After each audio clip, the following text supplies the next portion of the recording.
Some mornings you wake up certain that your life has turned out exactly right. Then one afternoon, in the middle of a backyard barbecue surrounded by people eating your food and drinking your beer, you realize you've been the punchline of a joke nobody bothered to tell you. That July 4th, I stood at the edge of my own son's deck and understood, quietly, completely, the way a man understands things when he's past 60 and has run out of excuses for other people, that I'd been invisible for years. I just hadn't wanted to see it. My name is Warren Hobbs. I'm 63 years old.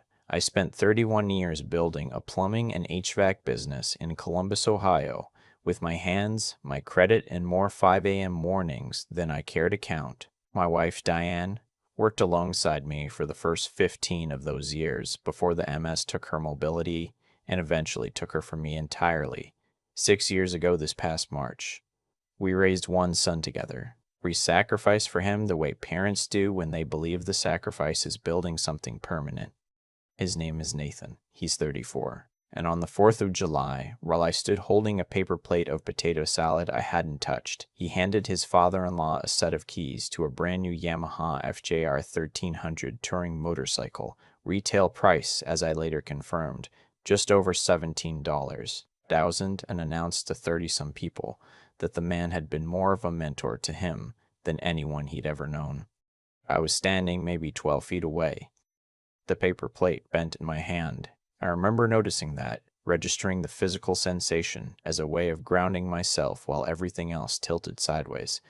My father-in-law's name is Ray, my son said, and I want everyone here to know that he changed my life. Ray laughed, played surprised, hugged my son in that backslapping way men do when they've rehearsed the moment.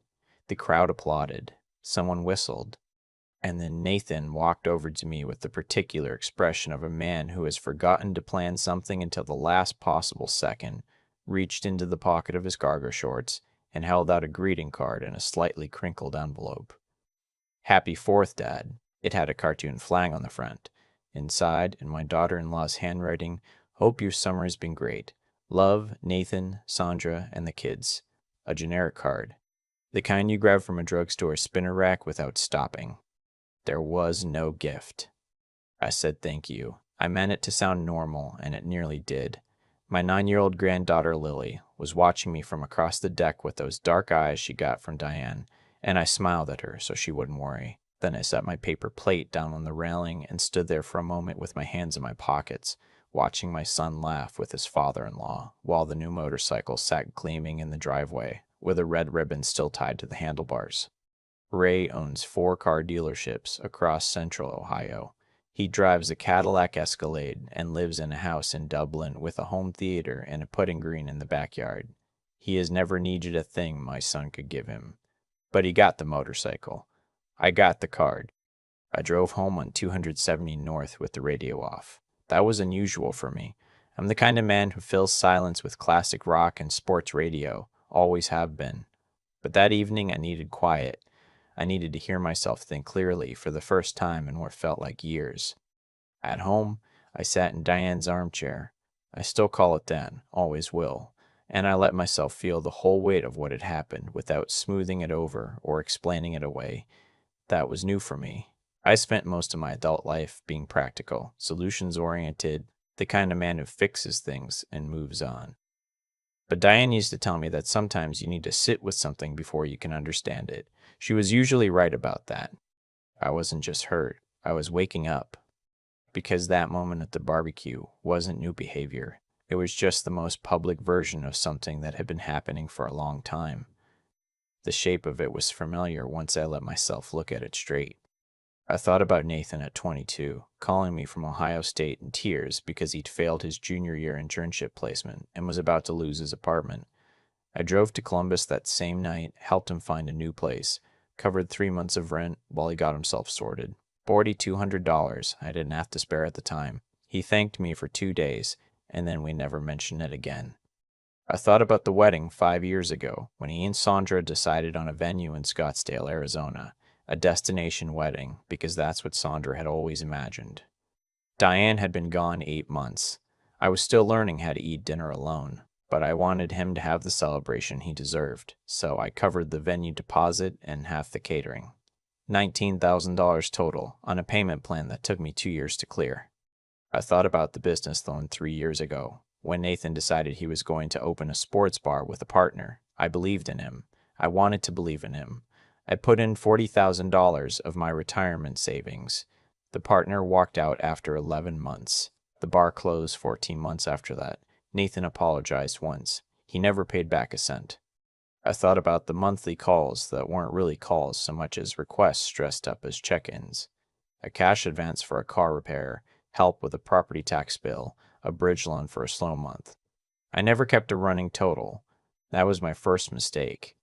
That night, I did something I should have done years ago. I went to my filing cabinet. Diane organized it, God bless her, every folder labeled in her careful hand, and I pulled out everything. Bank statements, wire transfer records, the loan documents we'd never formalized, receipts I'd kept because I'm the kind of man who keeps receipts. I spread it all across the kitchen table, and I did the arithmetic. The Ohio State rent and expenses, roughly $9,000 over 2 semesters. The wedding contribution, $19,000. The bar investment, $40,000. Monthly help over the past 4 years, anywhere from $500 to $2,000 per incident. I counted 31 separate transfers, around $44,000. Down payment assistance for the house in Westerville 2 years ago, $22,000. The number I arrived at after an hour and a half of going through it 3 times because I didn't trust myself to get it right. $134,000, give or take. Not loans, gifts. The kind of father gives without keeping score, because that's not what fathers are supposed to do. I told myself that every single time. I wasn't keeping score. I was investing in my son's life. On the 4th of July, that investment had been acknowledged with a drugstore greeting card, and the man he'd known for 5 years got a $17,000 motorcycle. I sat at that kitchen table until almost midnight, and something settled in me. Not rage, not bitterness. Something colder and cleaner than either of those, which was clarity. I was 63 years old. Diane was gone. I had maybe 20 good working years left if I was lucky. Maybe 20 years of health. I had not saved enough because I had been giving it away to a son who expected the giving to continue indefinitely, and I had let him because I confused enabling with love. Those are not the same thing. I slept 5 hours and woke up knowing exactly what I needed to do.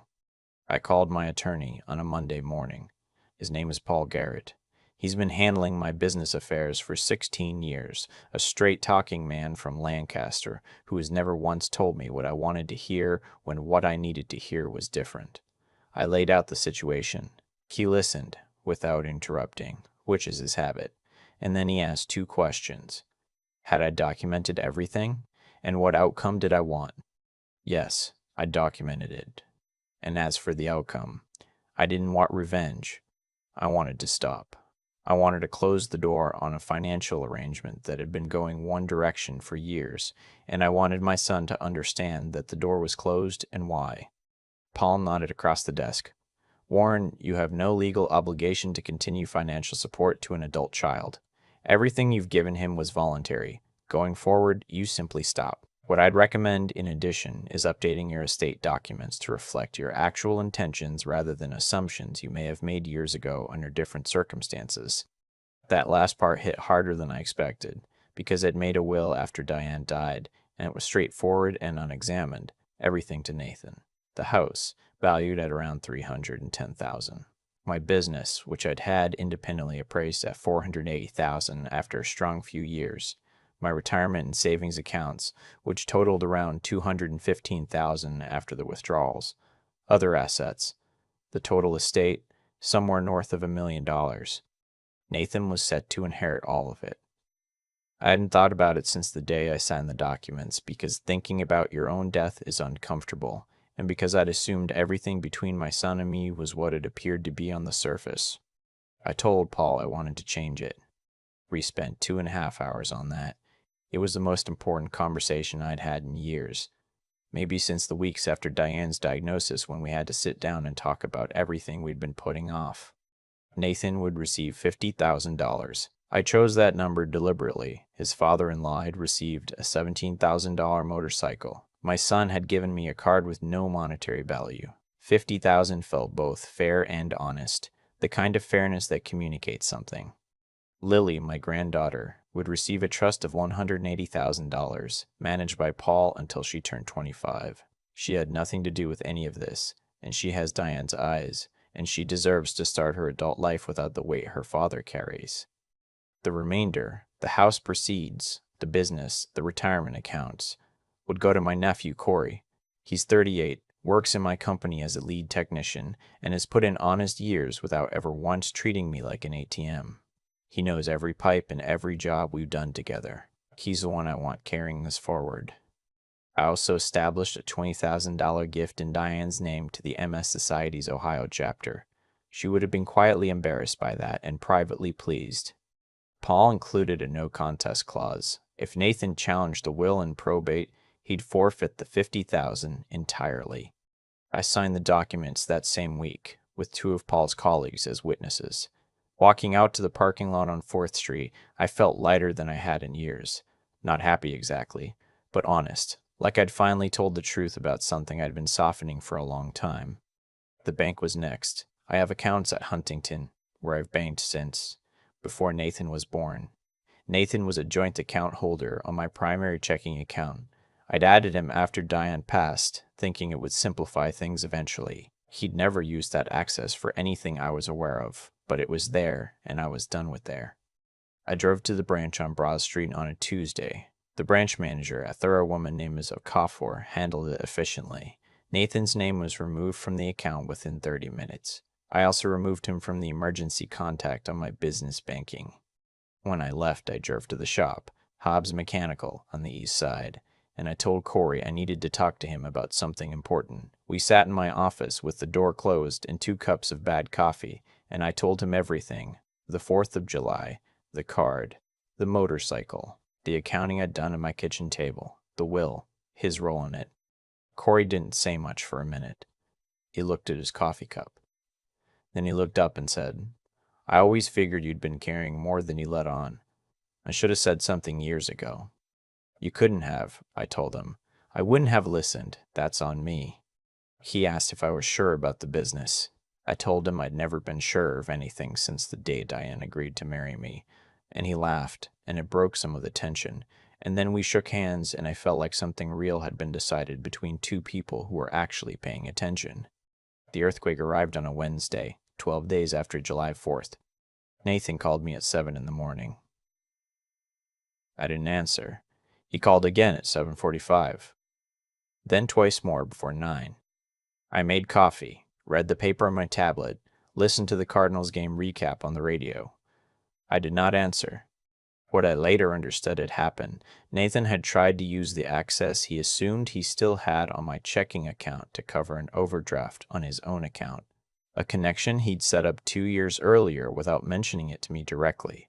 When it failed, he called the bank. When the bank told him he'd been removed from the account, he called me. Then he called again. Then again. By noon, he'd called 14 times. The voicemails progressed in a way that was almost perfectly predictable once I listened to them in sequence.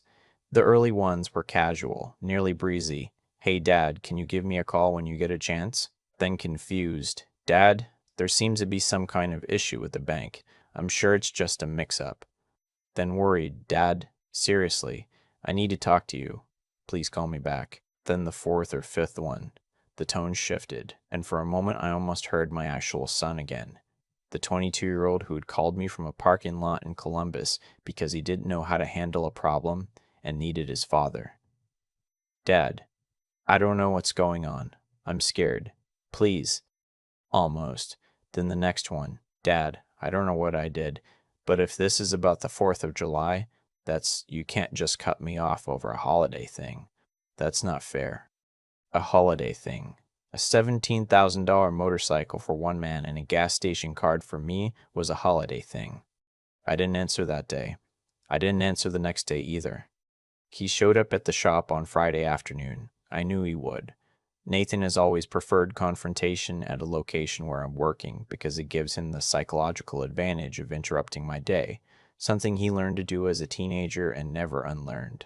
I was in the middle of reviewing a commercial bid with Corey when he came through the door. Corey saw Nathan's expression and quietly took the bid folder and left. Nathan looked exhausted. He'd always been a handsome kid, took after Diane around the eyes, but he looked older than 34 that afternoon. He sat down across from me without being invited, which was typical. "I need to know what's going on," he said. "I think you have a pretty good idea, Dad."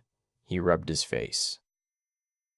"If this is about the 4th, I know the card was, I should have done more. I got busy with the planning and I just..." "What did you give Ray?" I said. I kept my voice level. He paused. "You know what I gave him." "Tell me anyway." Nathan looked at his hands. "A motorcycle." He'd mentioned once that he wanted to do a cross-country trip, and I thought, how much did it cost? "Dad." "How much?" 17,000. About. I opened the folder on my desk and slid the first page toward him. It was a summary I'd printed, itemized, dated, totaled at the bottom. $134,000, Nathan. That's what I've given you since 2019, not counting everything before that. College, the wedding, the bar. He looked at the page for a long time. When he looked up, his eyes were wet. "I know you've helped me a lot." "You've also had access to my checking account for 2 years," I said. "I'm assuming you understood that access was for emergencies, not overdraft coverage." The color left his face. "Dad, that was a one-time thing I was going to tell you." "I believe you intended to tell me. I also believe you intended to pay back the bar investment, and the wedding overage, and probably some of the monthly transfers. Intentions don't balance the ledger, Nathan." The silence in that office was something I could feel physically, like pressure behind my eyes. He asked about his access to the accounts. I told him it was gone. He asked about the business. I told him what I'd decided about Corey, and watched his expression go from disbelief to grief, to something that looked like anger trying to decide whether to show itself. He didn't let it, to his credit. He sat with it. Then he asked about my will. I told him. The 50,000 stopped him cold. He stared at me. That's it. After everything, after 34 years, that's all I get. "That's what I determined you'd value me at," I said. "A card with no gift, Nathan. When a man shows me what I'm worth to him, I believe him." He tried to argue that the motorcycle was a gesture, that Ray had been his mentor, that Sandra had pressured him, that he'd been trying to prove something to her family. I understood every word of that. Comprehending a reason and accepting it as justification are different things, and at 63, sitting across from my son in an office I'd built from nothing, I was done confusing them. "I'm not doing this out of anger," I told him, and I meant it. "I'm doing it because this is what the relationship actually is, and I'd rather we both look at it clearly than keep pretending it's something else." He left without a resolution, which was appropriate. Some things can't be resolved in a single conversation. Some things just have to be lived with until they're understood.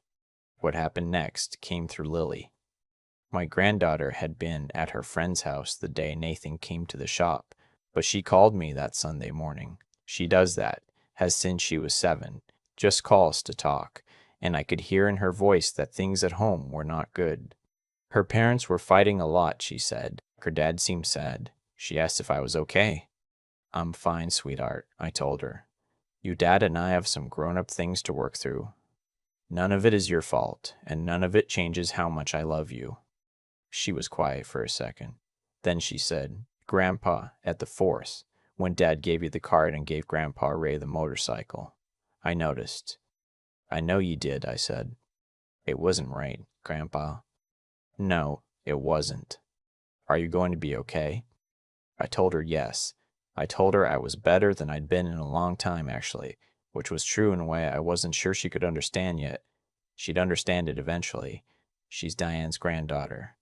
Sandra called me about 3 weeks later. I was prepared not to answer, but I answered anyway. She started with an apology that was genuinely difficult to listen to, because I could hear how much it cost her. She said she pushed Nathan to make a grand gesture for her father because her brothers-in-law had been showing off, buying her parents expensive anniversary gifts, and she'd felt like her own marriage looked small by comparison. She hadn't thought about what it would mean for me. She'd been wrapped up in a performance of success and hadn't thought about who she was performing for or who she was leaving out. I appreciated that she said all of this. I told her so. I also told her it didn't change what I had decided. Sandra, I said, this isn't about the motorcycle. The motorcycle was just the morning I stopped looking away. I think she understood. She said she did. Ray himself called me in September. I hadn't expected that. He asked if he could stop by, said he had something he needed to say in person. I told him to come ahead. He sat across from me in my living room, the first time he'd ever been to my house, which itself said something, and he told me that when Sandra had explained everything, he had felt sick. He hadn't known where the money for the motorcycle came from. He hadn't known what Nathan had given me. He had the motorcycle listed with a dealer and was selling it, he said, and the proceeds would go to Nathan and Sandra to help with their finances. He wasn't asking for anything from me, he just needed to say it. I want you to know, he said carefully, that I never thought of myself as replacing you. I don't know how Nathan framed it in his own mind, but I never saw it that way. I have 3 daughters, and I know what it means to be a father. What you described, what happened at that party, I'm ashamed that it happened in my driveway. I believed him. I told him so. We didn't become friends, but we became something neither of us had expected, 2 men who understood each other. The months after that were quiet in the way that follows a storm when you've finally boarded up the windows properly. Nathan found a project management job with a construction firm in Grove City. The pay was around $55,000 to start, which was a significant drop from what he'd grown accustomed to supplementing with my money, but it was his. He sold the SUV he'd been leasing and bought a used Chevy Equinox. He and Sandra canceled 2 planned vacations. They started from what Lily reported during our Sunday calls, actually budgeting. He called me on my birthday in October. Just called, no request, no lead-in to an ask. He told me he'd been talking to someone, a therapist he'd started seeing in August, and that he was trying to understand some things about himself. He didn't ask me to change anything or take back anything. He just called, and we talked for 40 minutes about the Buckeyes and a book he was reading and whether it gotten the gutters cleaned before the leaves came down.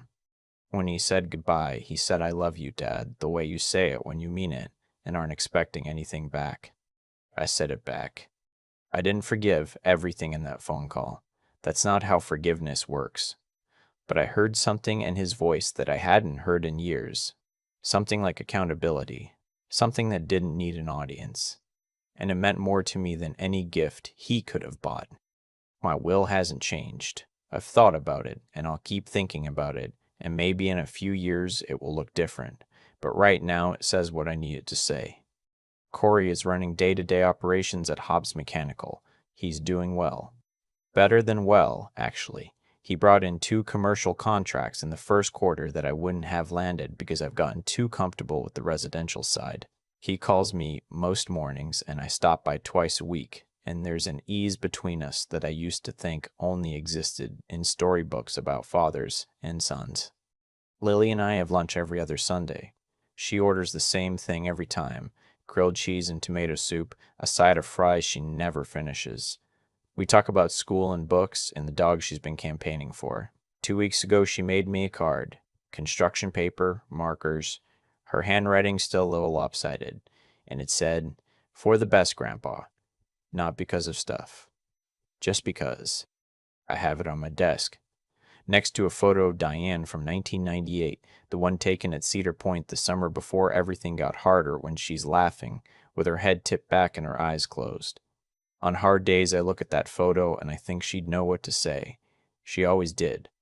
I'm 63 years old. I have a business that's being carried forward by someone who earned it. I have a granddaughter who understands value better than most adults. I have a son who is, slowly and painfully, becoming someone I can respect again. And I have finally, after more years than I want to admit, stopped accepting invisible as my permanent condition. Sometimes the most loving thing you can do for someone is refuse to be taken for granted one more day. Not because you stop loving them, but because you finally love yourself enough to mean it. I still have that card in a drawer somewhere. I didn't throw it away, and I'm not entirely sure why. Maybe because it reminds me of something I need to learn. Not about my son, but about my son. What I did after that 4th of July wasn't dramatic. I didn't yell. I didn't send a long letter explaining everything I'd carried for years. I just stopped. I stopped accepting the version of myself that had been slowly written by someone else's convenience, the version that was always available, always forgiving, always good for another loan or another pass on a behavior I should have named out loud years earlier. That version of me had been, if I'm honest, a choice I kept making. And when I finally stopped making it, something shifted that I hadn't expected. I felt responsible. Not victimized. Responsible. Because the truth is that what Nathan became didn't happen to me. It happened in part because of what I allowed. That's a hard thing to sit with, and I've sat with it. The character you build in your children is built slowly, mostly in the ordinary moments. The times you hold the line on something small and inconvenient, the times you let them work through a problem instead of solving it for them. I was good at loving Nathan. I was not always good at that. I confused availability with support, and I let 100 small moments pass where I could have said, "This isn't how it works." The motorcycle was just the morning I ran out of excuses. What I've come to understand, now that some months have passed and the air between Nathan and me has changed in a way I'm still learning to trust, is that real integrity. The kind that holds when it costs you something, has to live in the father too, not just in the lesson he's trying to teach. I had to be willing to follow through on my own values, even when following through meant pain. Even when it meant hearing my son cry. Even when Lily asked me on a Sunday morning if I was going to be okay, in a voice that sounded too old for 9. That's the part that costs. That's the part that means something. And the resilience I needed wasn't the loud kind, not the kind that announces itself. It was quieter than that. It was getting up on a Tuesday and going to the bank. It was sitting with Paul Garrett for 2.5 hours and signing documents that felt final. It was answering the phone on my birthday and talking about the Buckeyes for 40 minutes without asking for or offering anything, because sometimes that's what rebuilding actually looks like. Not a ceremony, just two people deciding, one phone call at a time, to be honest. Nathan is figuring himself out. I believe that now in a way I couldn't have a year ago, because I can hear the difference between a man managing his father and a man trying to be better. Corey is building something real at the shop. Lily sends me drawings. Diane's photo is still on my desk, and I still talk to it sometimes, which I suppose is my version of checking my work. I'm 63. I don't have unlimited time to spend being invisible. None of us do.